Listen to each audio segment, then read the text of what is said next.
Hey there friends, Dave Paulides, Canadian Missing Project, copyrighted edition for our video channel. And this is a missing persons video. No news, just about missing people. And I'm glad you're here. So the channel has changed a little in that we have three basic segments. We have a segment on missing people. We have a segment on Skinwalker Ranch. And we have a segment on factual news. And yes, the news has been picking up lately. Now, in this segment on missing people, we touch on a lot of related topics to the missing people issue. Now, many of you know that I have profiles that I look at that are inclusive of missing people. If the profile points aren't there, then we're not going to do the research on the case. But if they are there, then they're in. Now, we've known for years that we have to look outside the box, let's say, to figure out what's going on here. And contrary to what some of you have put on comments, which I've deleted, saying that I'm opinionated and saying that my hypotheses are incorrect, I have no idea where people get some of the stuff they put. But I've never given a hypothesis about what's happening here, and I've never given an opinion about what's happening here. I've tried to be politely open-minded and allow the free thinking of an educated group to take over and evolve on this site. Some people apparently can't handle that. And there's been several websites that have outright lied about what I'm doing. And it bothers the heck out of me. But if you do read something out there about me, don't believe it. If you have a question, put it right out there on this video, and I answer tons of questions. I read every comment. So anyhow, let's get on with the letters because there are some good ones. Hey Dave, thank you for what you do. Sadly, many Americans forget the true reason for Memorial Day weekend. I'm praying that you get some better weather than you've had in Montana this spring. Massachusetts and New Hampshire have had their share of hot weather, 85 degrees as of noon so far here. So far we have seen upper 90s and 100s this month. Well, that's unbelievably hot. It has been dry as well and is killing mushroom season. I've yet to even see a poisonous mushroom, let alone an edible one. We need rain badly here. So, New Hampshire, as far north as Montana is, and we've had rain probably 8 out of 10 days. Things are very green. It's really nice up here. And sprinkled around, we've had some clear weather too, but it's hit and miss.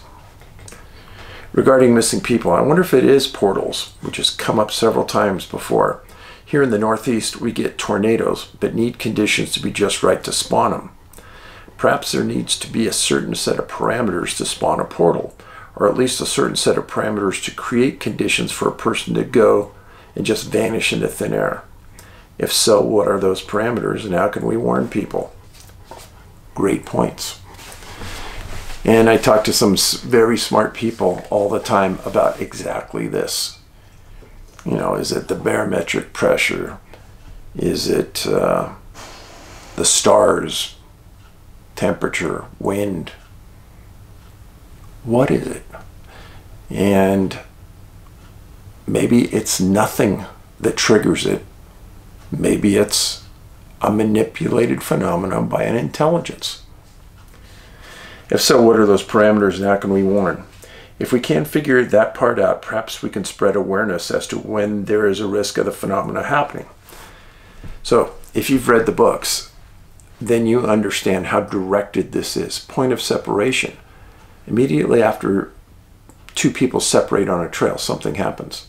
That's why I don't think this is random. I don't think you can warn people. I think it's something, if this is it, it's something that is targeted and used for a purpose. Remember, Dr. John Brandenburg had told me that there's scientists, physicists around the world trying to weaponize a portal. Think about it. If we're trying, don't you think another entity has already gotten that right? Then again, there is the other layer. Why mentally challenged people, very intelligent people, hunters and foragers, and why not bums, criminals, and people in that criteria? It is also confusing and very scary. Considering that I fit the criteria of people that usually disappear, I'm always on high alert when in the woods. Regarding weather, there's something to it regarding missing people. As you say, check the weather before you go out in the woods. But here on the East Coast, the weather can change without warning despite weather forecasts. I've been caught in tropical downstorms more than once without an umbrella, 2 miles from my car. Not good, not good at all. Let me make a point about this. You always carry rain gear. So I have something in my backpack that's about the size of my fist. And what it is, it's a huge tarp that goes over my head, goes over me, and drapes down to my knees. It's waterproof. It weighs nothing. I bought it in a mountaineering supply store. And that's what I'll pull out if rain starts and it's unexpected. But I know I'll survive. I know it'll keep me dry. I always carry it. Again, keep up your good work on Memorial Day. Take time to relax and have a day off to yourself. Write this down. Good things will be happening in our country come November. The wheels are being set in motion.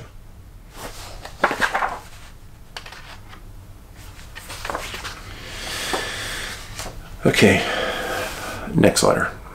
Dave, I enjoy your shows and I get a lot out of both the missing and just the facts. In advance, I apologize for the length of several paragraphs, but I know reaching out to each other is important for healing. It is. You encourage me as you struggle to continue your journey to healing. Like you, I lost a son, my only child, and it is difficult. As a person and a parent, sometimes I wish I could sit beside you and cry as there is nothing I can do other than share my compassion and understanding. It is a deep disappointment that our kids whom we love and enjoyed so much and had so many plans for them, as well as ourselves being in their lives, is now gone.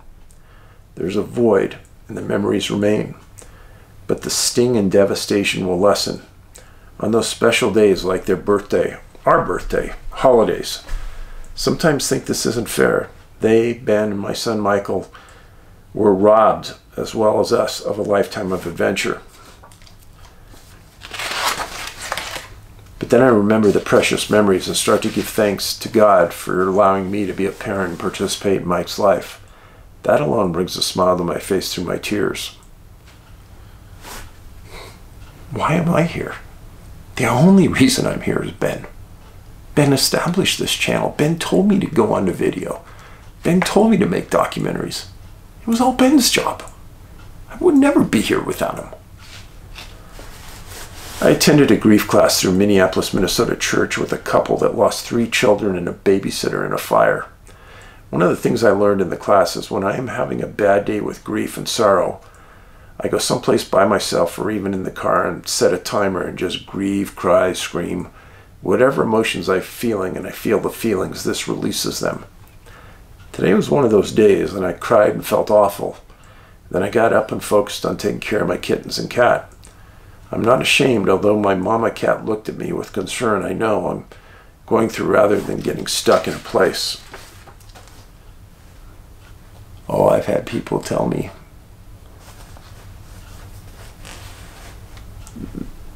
that things that have happened in my life regarding Ben has really destroyed me. I've had people tell me that. I won't argue that. I won't argue that I'm nowhere near the same person I was.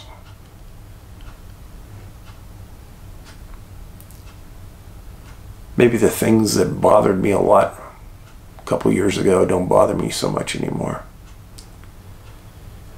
Maybe my focus isn't on the small things, and maybe they're only on the big things. Maybe nowadays I pick my battles a little more rather than making everything a battle. Because of you, I contacted NAMI twice. The The first time I got no response. The second time I signed up for a virtual meeting.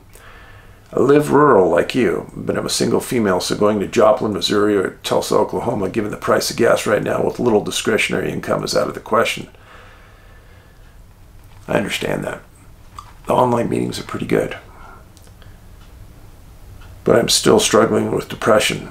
My son's death and a very destructive marriage, and divorce didn't help either, and depression runs the family. Well, statistics show that when a husband and a wife lose a child, it's really hard to keep the marriage together. You're not alone with that. I'm thankful for this additional resource and hoping to relocate soon to a larger population area like Joplin, Missouri, or go to a more regional training center. I grew up in Great Falls. I am an explorer at heart, love Montana, and actually the U.S. as a whole, as I've been able to travel quite a bit. As a country, we have been blessed. June 1st is a day of fasting, prayer, and repentance for ourselves and our nation. I invite you to join. I feel what is happening in our nation is evil, and our so-called leaders are causing problems and leading further and further from God and the answers we need to solve the problems like oil and gas, inflation, and food. Thank you for your time. Well, thank you. Thank you for taking the time to write. Each of you taking the time to write is important because it isn't just for me, it's for you as well. If I'm reading it here, it's because we all need to hear it. And speaking of needing to hear it, I've always stated that we need to support our veterans. And I talk to a lot of them almost every day. And the battles that they fight daily after they come out of the service, and the little amount of resource that's available for them. This letter encompasses that. Hey Dave, I enjoy both your news, video, and missing persons. I never miss one, and thank you for being a seeker of the truth and sharing it with our village. I remember your video on how our young men are treated in the military and the suicide rate. My grandson just came home from the Marines, and this is the letter he wrote to the family, or maybe copied, but he sent it to his family. It may give you insight as to how they feel and why the suicide rate is so high in the military. It was kind of hard for me to read, but very revealing about our young son's mindset. Here's the letter. And I want you to think about this. The tens of thousands of men and women that will be coming back from the military. Kind of scary to think about how okay I was with the idea of dying while I was in the military, because it felt like it was okay, part of the job. But it was also something I never shared with my family because I did not want them to hurt from my mindset. A warrior's death was an honor in some way. It was this idea that I died for something bigger than myself. I was dying for my brothers, my kin, my country. In the military, you almost become passive-aggressive, suicidal. You don't want to die. You don't hope you die, but you become so okay with the idea that it becomes the normal. And psychologically, I don't think you ever come back from it. You leave the military, you try to go to school, and you try to fit back in and adjust to the civilian life once again. You struggle to relate with your family. You struggle to relate with your other students. You struggle to relate with your coworkers. You find the people that actually make sense to you are veterans, that are your friends. They're still in. They understand you. They know the same feeling all too well. The only way to supplement this idea is to find some kind of purpose. But it is rare to find another job that gives you the same level of purpose that you once felt. I think that is why so many veterans feel so depressed and suicidal so often. We are lost, so extremely lost in the world. Searching to fill a void. Sometimes there are voids that we looked to be filled by joining the military. For some, it does for a while. Broken families breed some of the best Marines I've ever had the privilege of serving with. Besides being a product of a broken family. I looked at the Marine Corps as a place to fill a void, to be a family, and a sense of belonging I lacked growing up. And for the years I spent in, it did. I met some of the best people I've ever known. But our times in the Corps all ended at different times, but our pains all started again at different times. We longed for a family that we found. We bonded over pain, blood, sweat, and genuine love for one another. When we become separated from that family, the search for it begins again. Some of us never find it, not in the same way we did before. Sure, you see veterans or old friends you served with at reunions or on hikes, but that everyday living and suffering together, that is what you miss for a long, and you miss it again and again. Since I got out, it has been a constant struggle to find the sense of belonging. But I've yet to find it. It makes me question my career choices, the people I spent my time with, and the worst of it all makes me wonder if I'll ever have a purpose worth being alive for again. Hidden behind forced smiles and sad eyes, I'm still empty, searching for that thing that fills the void. I hope one day I find it, or I'm lucky enough to be granted a warrior's death. Not sure which one I will find, if either, but I'll keep searching until I find it. I'm a broken warrior, but I keep fighting on, even though I feel like I am losing most days.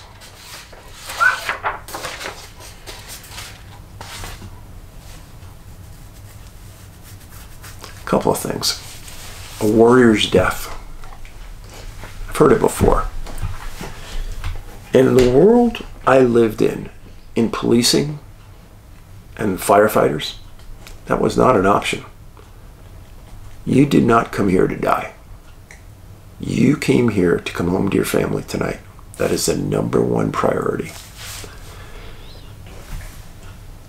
But in the military, I'm not sure it is that. Now, when I was younger, would I have risked my life to save another officer? I guarantee it. But would I've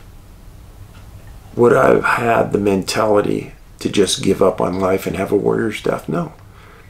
In fact, we went through counseling and advanced training on how to have the mentality to live.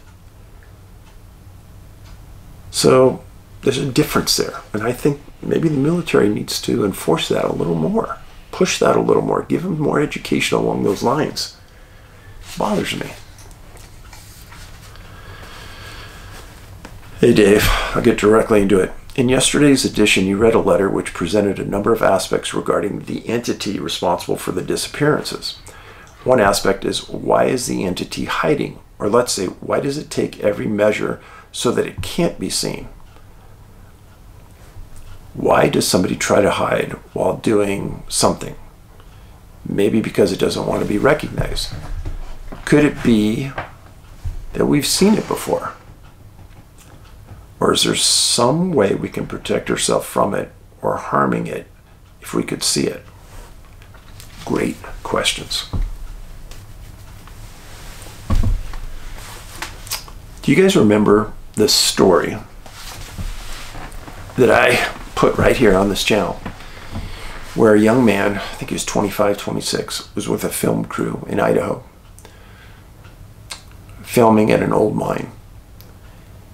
And he's standing on the edge of a very steep mountain, and everyone's talking. And then all of a sudden, out of the blue, this man takes off at a dead run into the wilderness and is never found again.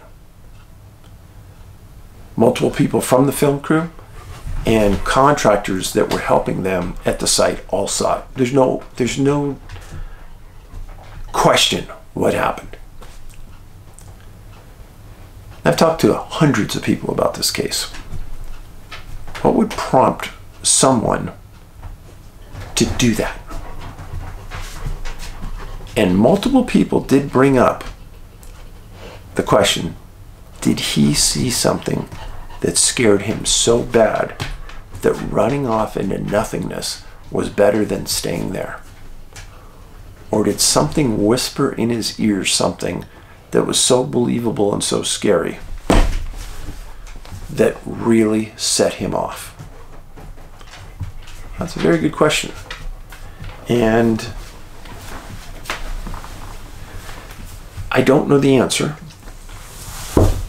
But if you think of some of the scariest visions of things you've ever seen in your life, and if this entity made itself visible, is that what would happen? Is that what we'd see? I don't know. It was a great question. Thanks for submitting it. Hey Dave, I was thinking over all the information presented in your last missing video. Some deep existential thoughts I've contemplated over the years were brought to the surface for me, and I couldn't sleep until I put a few points to paper, or email in this case, maybe more for myself, but I thought it wouldn't hurt to share. Point 1. Your villager from Sweden and yourself talked about being awakened at night to hear of sounds. I have been experiencing what I always explained as drumming or a motor late at night. Specifically, I've been woken up to this sound several times a year for at least a decade that sounds like a vibrating drumming noise that sounds like it's coming from Earth. I thought no one else really heard it. No bright lights that I've noticed anyways. It always makes me wonder what's going on underground and underwater that we don't know. Point 2. Could all of the reports of greys, large insects, predator outlines, skinwalker, etc. just be a screen memory implanted to cover up identity of the true form of the entity responsible for abductions and other morality crimes? Just a thought. Souls. I tend to believe that everything made by God has a soul. But doesn't it seem like animals that humans interact with tend to appear more likely to have a soul than things we don't, like our pets? Or how a plant responds to human interaction? After the letter regarding why would deer with transmitters be taken, I recalled a movement a fire twirler made during a circus we attended earlier tonight with our granddaughter. One side of his baton had fire, and he'd grab the fire and hold the flame with his hand, then touch the other end of the baton, transferring the flame. Could it be possible that when humans, who are made in the image of God and given a soul by God, touch other living beings, we ignite a flame, an extension of our soul, or sparking it in our soul, like inside of it? Like the fire twirler with his baton I mentioned, a human tagged the missing deer. A human loves and cares for their pets, their cattle, the plants, the animals, given to us to care for. Or is it just us attributing human characteristics to things we love and we have nothing to do with other beings' souls? I can't answer that, but it makes one think.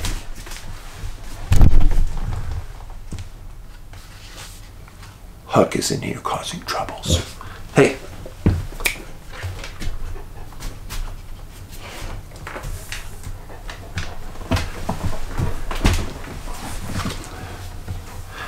Lastly, what doesn't have a soul or energy source?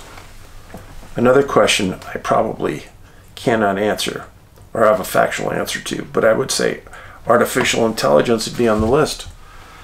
Biblically speaking, do demons, angels, if aliens were created by another source than life was, are they given souls? My question is, if they were aliens, where would they get their soul? If only God could be handing out souls, would an alien be considered life under God? The Pope has said that that is true. That he believes that all aliens would be under God's umbrella.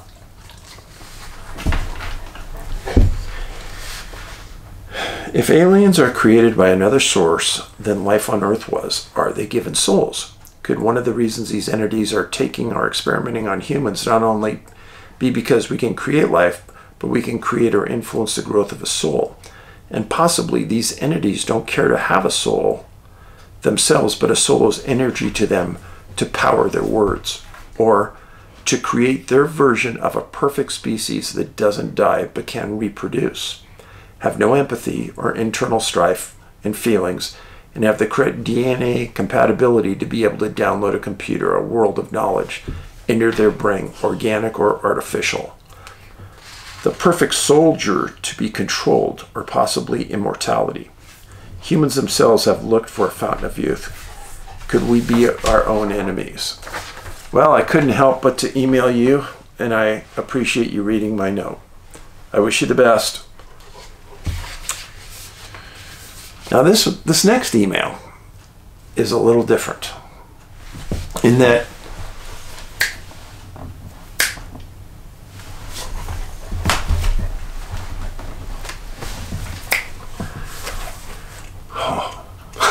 young puppies.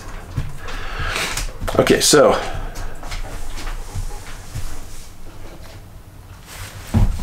Dear Dave, I've been watching Close Encounters of the Fifth Kind and Unacknowledged with interviews of Dr. Stephen Greer. I believe, like the security guy's iPhone that was going haywire, was a way of the ETs trying to communicate by sending code. If you just take some time when you can and watch, you'll see that trying to find out what's really going on at Skinwalker Ranch could be successfully done if they change their approach. It's something to seriously talk about. Because one of my concerns is that we are slanting each week more and more that the ETs are perhaps dangerous. Gee, do you wonder why they are thinking they are dangerous? Is that really hard to comprehend? Consider what's happened at the ranch. And if you're a newcomer, you should be watching all of those before you start making comments. And he follows that with, and I don't believe that they are dangerous. Let's think about that to a moment. If perhaps they were bad in having the most stupidest ways that we already have, then if we were bad, they would have wiped us out already long ago. No. Here's one angle.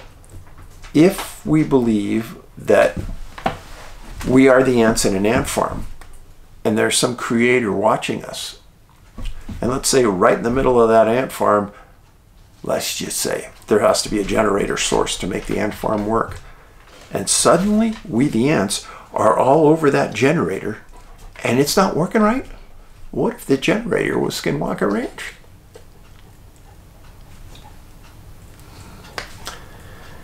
And they are able to do the things so fast that they do because it's coming to and from a two-dimensional place being able to be solved and not solid in two places at once at the speed of thought.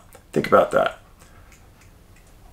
My question, do you, to this writer and anyone who thinks like him, do you believe that in all the trillions of planets in the universe, that there aren't a few that have some aliens on it that may not be real friendly? Let's think about the dangerous things they've done at the ranch. The ETs. Or the entities. They've killed cows. They've showed they will kill. They've given radiation burns to the staff. They've sent a staff member to the hospital with a brain enlargement.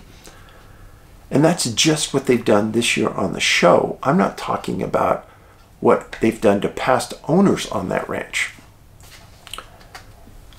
Do they have the ability to kill? Well, absolutely. But maybe that's not their point. Remember, there's been a Native American to that ranch that said that that's an evil place.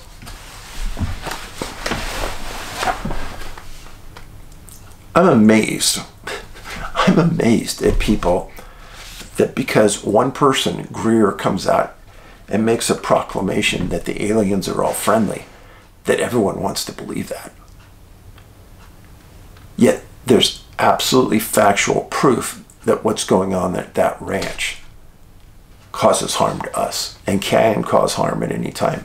And you do not know what the long-term effects of being at that ranch are.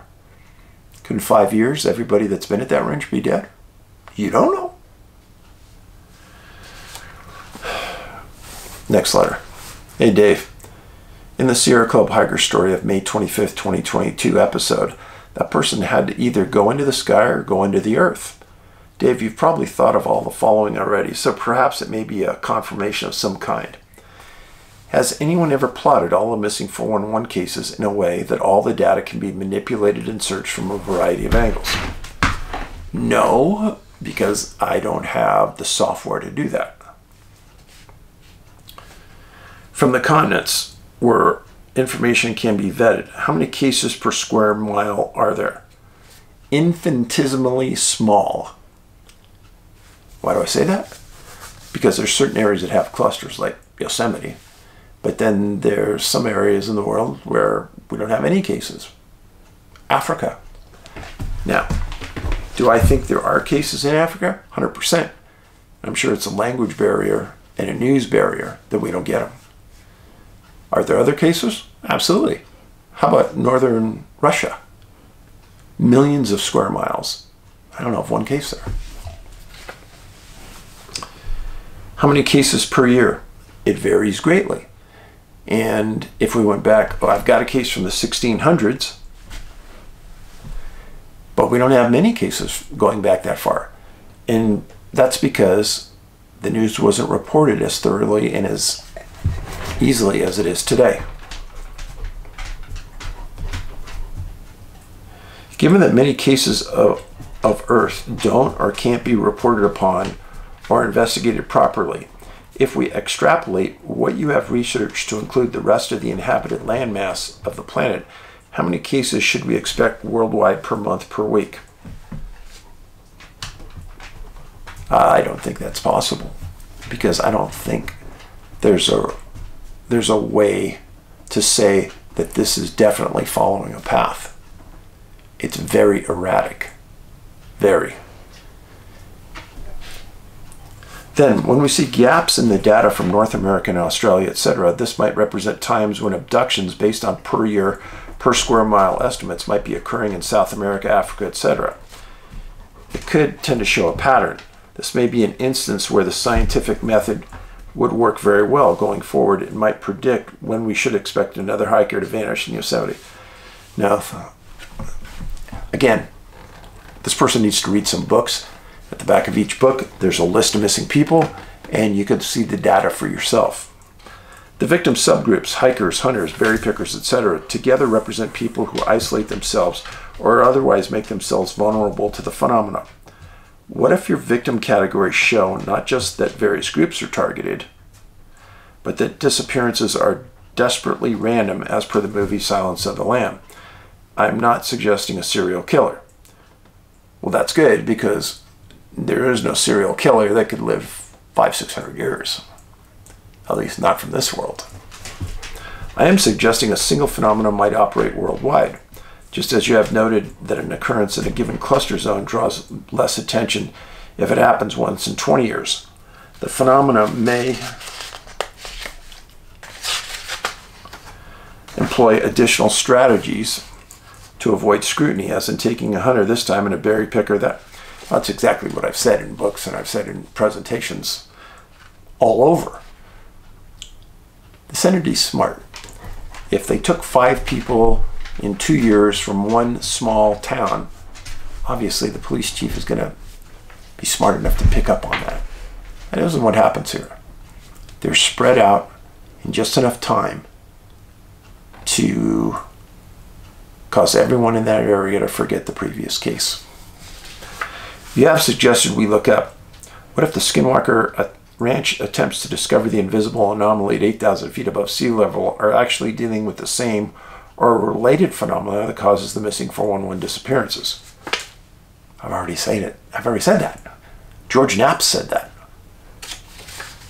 If a similar anomaly was on a station a mile or so above each cluster zone, from that vantage, the cone of its effective technology projected on the ground might be large enough to include several cluster zones, like around Vancouver.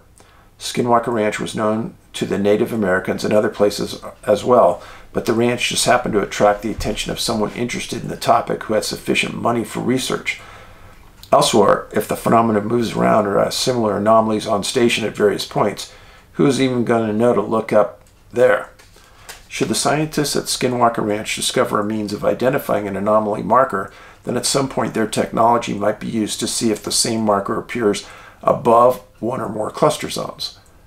Put their little black box, so to speak, in a Cessna, fly around over the Sierras and the Rockies and see how often it goes off an alert. You have the luxury to knowing when you want to look. Lastly, at Skinwalker Ranch, the group's voices were picked up and played back over their equipment. The Nimitz UAP incident showed that Tic Tac knew the location of the Commander Favor's favorite cap point. What if the missing 411 victims are tagged, tracked, and surveilled for long periods of time before they're taken? I've already said that. And I said that dealing with two women who disappeared in Alaska, and they both lived in the same regions right next to a Great Lake, which I said before. They didn't know each other, and they both ended up in Alaska, and they both disappeared. Perhaps we humans telegraph our plans to isolate ourselves, that in any given time period, given its worldwide reach, the phenomena has a choice of victim and just grabs whichever one its randomness algorithm selects. And if it is a random algorithm, there's no way to predict when it's going to happen. So those are the letters. Now, friends, some of you have a difficult time and just breeze by the letter, Dave, make that on another video. It's not going to happen. Not going to happen. Because these letters are causing the people I want to think and to think hard about this issue. And I greatly appreciate everyone who has written one. Thank you. Now, about the missing people today. Got 3 cases. And the first case is from South Wales, England. It's been a while since I talked about it. That area. I've never talked about this case. And the best I can tell, nobody's ever known about it. So it started August 25th, 1905 at Pond House, South Wales. Family lived at Pond House. Husband worked at a pit mine. And it was a big mining area. And they sent Edwin Pinkcott at 3 years old to school. I read that and I said, wow, in 1905 they were sending 3-year-olds to school? That's what the article said. Articles, and there were many. And he was sent to school on August 25th, and this was near the EBBW River. He didn't return from school. Now the mines closed the next day, and 5,000 miners worked together to start searching the area about what happened to Edwin. They brought in a bloodhound on September 1st who also searched the area. And the bloodhound went right to his house and right to his clothes in the house. And then it walked around the area and really never grabbed any scent. Confusing at best. So the constable for the area determined that there was no unusual activity in the town. There were no people passing through. Almost immediately it was taken right off as an option that Edwin was abducted. Now, one of the things they talked about repeatedly is that Edwin was a big kid. Never used the word obese, but he was very large and he didn't like to walk anywhere. So searchers thought that they would find him in a very close proximity of his home or the school. So, in search and rescue manuals, it says that 99.5% of the time or less, that a victim 3 years old or younger will be found in an area 2.8 miles or less from where they disappeared. Okay, they didn't know that then, but they were working it. So they search for 2 weeks. They don't find Edwin. They give up the search. Family's devastated. There were continuous search of the rolling hills, wheat fields, grassy fields that were around the town for months afterwards. Nobody found anything. Now, on July 11th, 1906, so 11 months after he disappeared, a sheep herder is riding his horse 3.5 miles from the school, and he had a dog with him, and the dog ran over to a site and started sniffing around, and immediately the sheep herder thought it was a dead sheep, and he got off his horse and walked over, and it was a body. It was Edwin, and he was at Blainowen Mountain. Now, in a straight line, it's 3.5 miles from the school. But folks, I've told you 100 times, nobody walks a straight line in a disappearance. If it was 3.5 miles, probably 8-mile walk.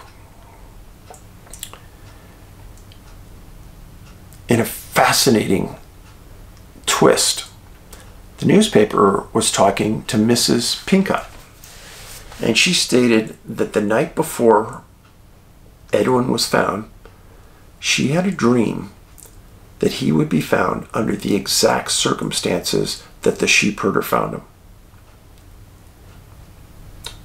Wow. Now, nobody, including the parents, believed Edwin walked that by himself. Again, he was very large. He didn't like to walk. It was an uphill jaunt to a top of a mountain where he was found. And Mrs. Pinkcott and other searchers, when they were interviewed, said that that day he did disappear, August 25th, that afternoon it poured rain. And it poured rain all night. Now, the sheep herder that found the boy was being interviewed by the person who wrote one of the articles and stated that 30 years earlier, he was on that exact same mountain and found a boy of similar age to Edwin at nearly the exact same place. What? I couldn't believe that.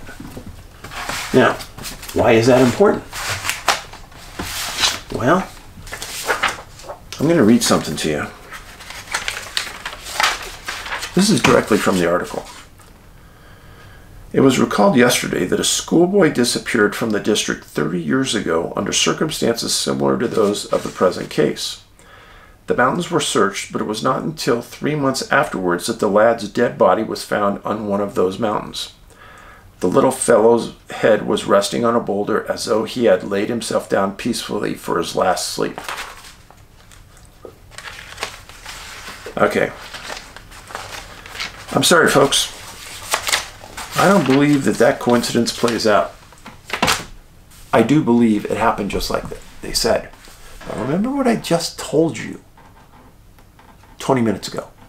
If we spread out these things far enough, 20, 30 years, that people will forget. But not this sheep herder. He remembered. How strange is that? When I read it, that nearly threw me off my chair. And then the idea that the mom had a dream about her son being found in that same location, that threw me as well. Now, here's the area in South Wales that it happened at. Proximity to water, the oceans. Here's the actual close-up map of where he was found. About 3.5 air miles from Pond House. And he disappeared very near a river. So, what's happening here? What in the heck is happening? Well, hold on to your hat because it's going to get better here. Stories are going to even get more intriguing. This next case, an area I've been to before in Colorado.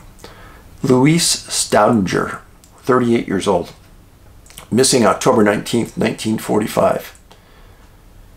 She lived on a farm, was married, had 4 daughters. And on this date, she went with her husband deer hunting. And they took a special short trip to the Bar LH Ranch. And this is in the Flat Top Mountains. Lots of high strangeness at these locations. I've known about it since I first moved to Colorado. Well, on August 19th, 1945, her husband left that morning to go hunting.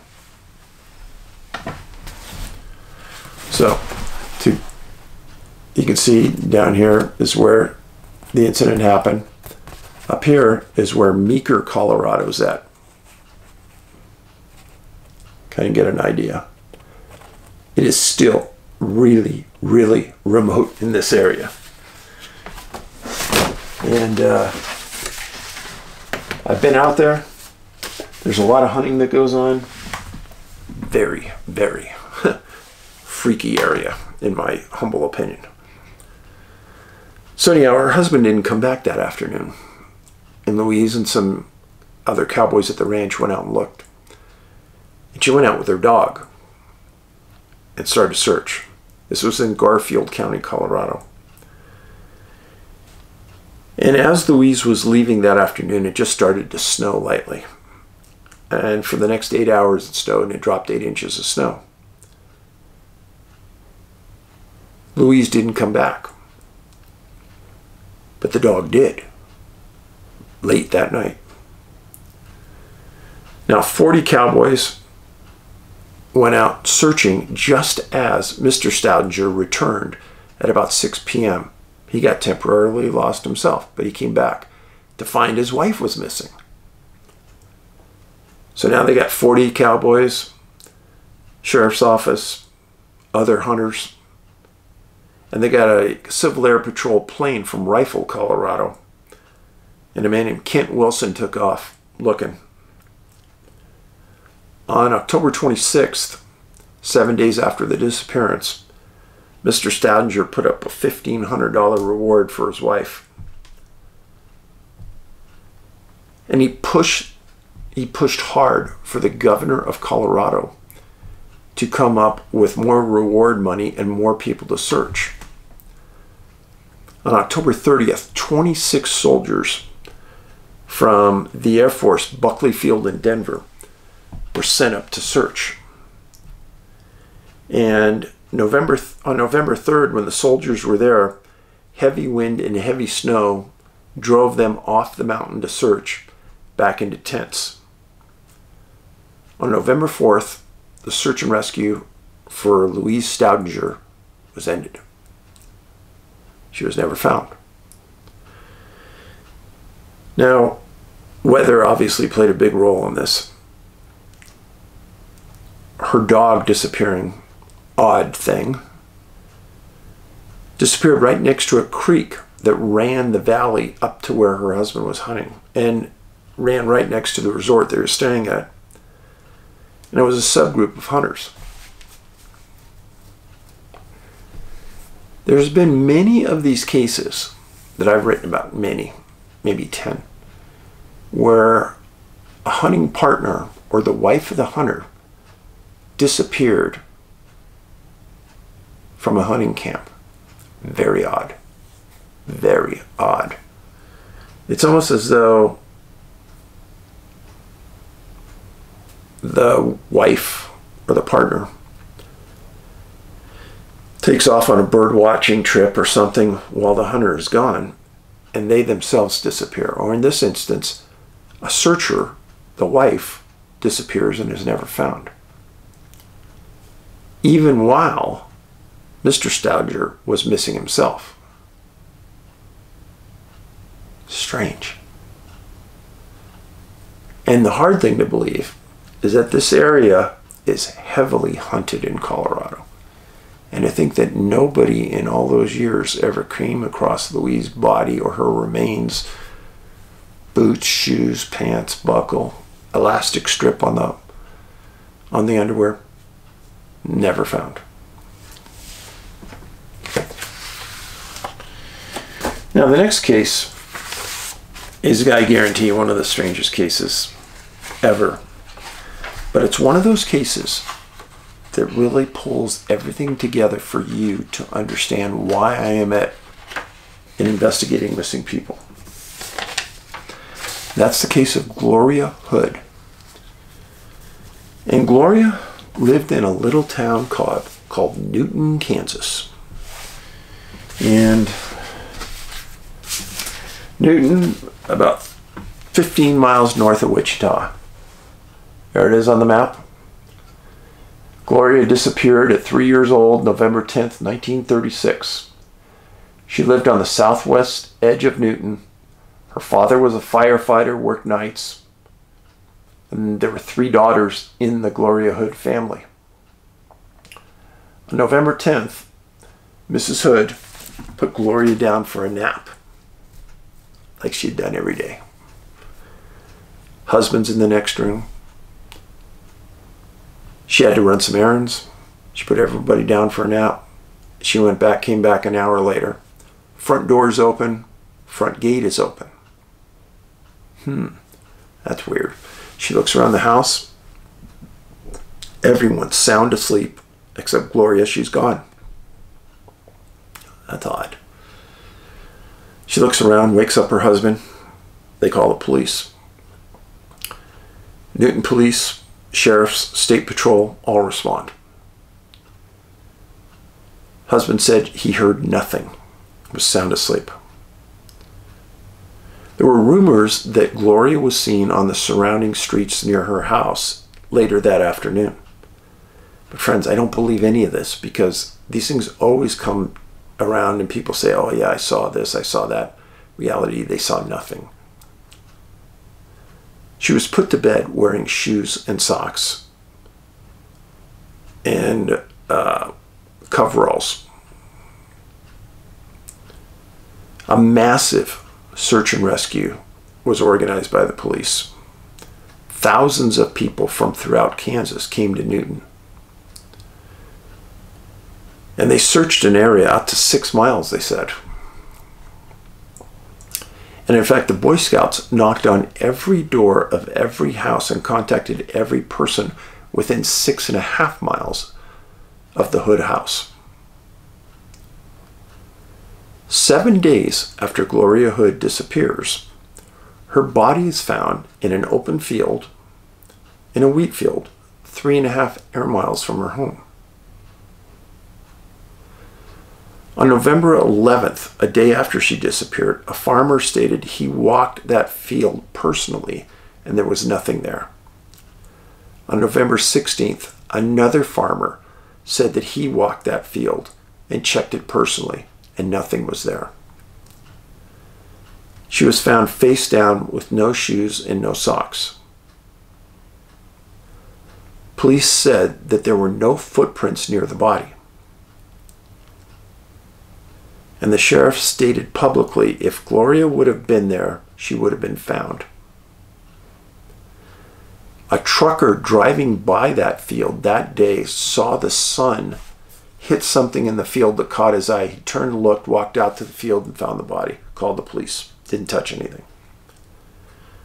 The coroner stated that Gloria died the night she disappeared, or 2 days later on November 12th. She went missing on November 10th. Fascinatingly, she had a broken lower jaw. And the coroner stated that he thought it was from a fall or some type of other injury. But he stated there was no sign of any assault on her body. Also stated that he thought pneumonia played some role in the death and that Gloria died also of exposure, something I've talked about incessantly. The sheriff said he is still investigating if she was possibly held and then later released and dumped in the field. One problem, there were no shoe prints, no prints at all around her body. Now, she's missing shoes and socks. She's found in an area that was previously searched. Cause of death is things I have discussed in the past. And the distance traveled is far outside the norm of what search and rescue people claim could happen. Or what is the norm? A couple of things I want to read to you. One of the articles said Dr. John Grove, autopsy surgeon, testified at the inquest that the little girl's upper jaw had been broken apparently by a blow or a fall. He said there was no evidence of criminal assault. So how did that happen? It says whether the child had been held by someone for a day or two and then released near the spot where she had fallen and died, or whether she had wandered until she dropped from exhaustion. Those were the options. Sheriff Lester Monroe testified he found no footprints except those of the girl in the field where the body was found by Clyde Smith. Mrs. Neil Wall and Vernal Staley both testified they had driven near the spot where the body had been found November 11th, the day after Gloria disappeared, without seeing the body. And there were also two other farmers that testified that they'd gone by and personally walked the field and didn't see the body. So let's think about this for a moment. I'm going to keep saying this. I've stated many times that I do think that many times when victims are found and they've fallen, it doesn't make any sense. In this case, Gloria had no lashes, gashes on her chin, on her face, showing where there was a blow that caused her chin to be broken. Yet there she is in the middle of a field with a broken lower jaw, which she didn't have when she left her house.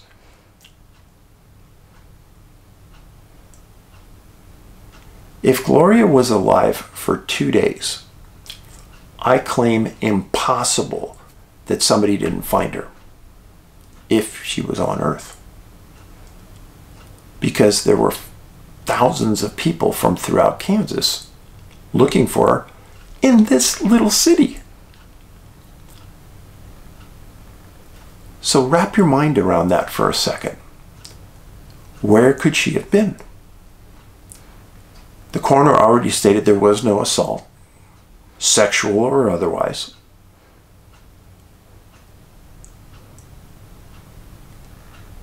Is it logical to think that somebody came into the house where her dad and her other sisters were and took her under the risk of somebody waking up and seeing her?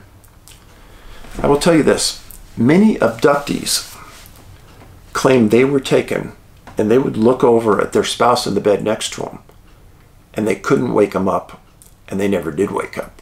Yet the abductee disappeared and was later placed back, and the spouse in bed next to him never knew, never heard, never felt anything. Is that what's going on here? Again, I'm just stating facts from hundreds of abductees. Now, Newton, Kansas is in that middle strip of our cluster map that has essentially no disappearances. This is on the far eastern edge of Kansas, in the area where we just start to have disappearances again. But the area west of this, essentially nothing. So what is it about this area? What happened to Gloria Hood? This isn't the first time that I've talked about a little girl that gets found, but this time somebody says it could have been caused by a fall. A fall, folks. A fall from where? Where did it happen? What did she fall from? I appreciate you being here. Those are the 3 stories for today. I doubt that anyone's going to talk about these cases. Now, Gloria's story was in Missing 411 Law, so there's a lot of people that have copied it. Edwin Pinkcott from South Wales, nobody's ever talked about the case, but they will now. And Louise Staudinger, oh, now people will talk about it. I've had some rude comments saying, well, Dave, why do you worry about people copying your work? You know, if they gave credit where they got the story, that would be one thing. But these people don't do that. They make it sound like they did all the work. Friends, this research takes time. It takes effort. I'm proud to say that we do a good job at that. And I appreciate you being here. If you could please repost this on your social media, I would be forever grateful. And if you could follow me on Twitter, David Paulides at Can Am Missing. Do not buy my books at Amazon or eBay. You'll pay 3 or 4 times the value of what we charge on our own site, and it's listed under this video. That's right, my books are listed anywhere from $75 to $150 on Amazon. It's ridiculous. Don't buy them there. They're trying to rip you off. So anyhow, thank you. And those letters I wrote that I read to you earlier, keep them in your mind. Keep rolling it around. Let me know your thoughts. You can send me an email at canammissing@yahoo.com.